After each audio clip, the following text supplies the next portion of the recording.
hello लोगोफोर बरायबाय बड' जब enough' official YouTube चेनेलाव आसा खालामो नोंथांमोना बयबो मोजां दङ दा गोबां अखा हादों बेखायनो साउन्डआ एसे प्रब्लेम जाबाय दा नोंथांमोना बेखौ इगनोर खालाम दा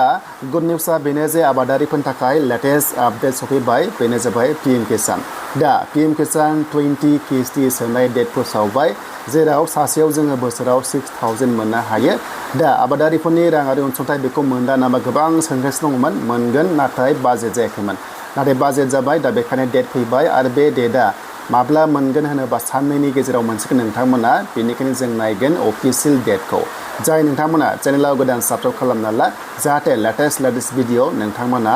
आंनि बड' जब इनफ' अफिसियेल इउटुब चेनेलाव मोननो हायो दा जोङो पीएम किसाननि अफिसियेल वेबसाइटआव फैबाय आरो फैनाय लोगो लोगो जोंहा 20 किस्ति डेटआ बेयाव आपडेट जाथारसिगोन दायो आं भिडिअ खालामनाय टाइमाव जाथ'वाखै नाथाय थाबैनो बेयाव जासिगोन अके दा बेखायनो जाय नोंथांमोना राङारि अनसुंथाइ मोनबाय थाखायो नोंथांमोना मोनगोन आरो जायफ्रा गोदान जुदि नोंथांनाबो जुदि अफिसियेलि एप्रुभ जाबाथाय नोंबो मोनगोन आरो बेखायनो नोंथांमोना स्टेटासखौ नैबाव नायनांगौ अके बेयाव नायनानै गासैबो नोंनि स्टेटासा अके दंबानो नोङो मोनगोन दा बेखायनो नायनोबा गावनि आईडी नाम्बारखौ होनांगौ बेनिफ्राय नोंथांमोना नैबे केपचा क'डखौ होनानै गेट अटिपि होबानो जाय मबाइल नाम्बारा लिंक दङ पीएम किसानजों बेयाव अटिपि थांनानै नोङो नोंनि एकाउन्टखौ मा जादों जाया गासैबो मोननो हागोन दानिया जों डेटखौ माब्ला मोनखो एबा जों माब्ला मोनगोन बेखौ नायनोबा जों थांनांगोन मोनसे गोदान वेबसाइटआव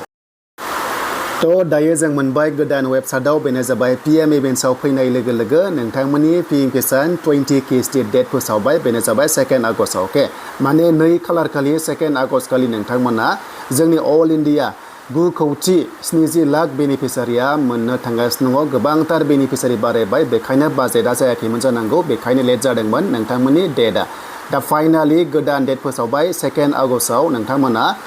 20 किस्तिखौहाय मोननो थांगासिनो दङ दा मोजां बाथ्रा बेनो जाय गोदान एप्लाइ खालामदोंमोन नोंथांमोनाबो जुदि अफिसियेलि एप्रुभ जाबायबा एक्सेप्ट जाबायबा नोंथांमोनाबो नैबे किस्तिखौ मोनगोन दे बेनो जाबाय 20 किस्ति अके दा बुजिबाय रायजो राजाफोरा गोबां कमेन्ट्स खालामदोंमोन जे आदा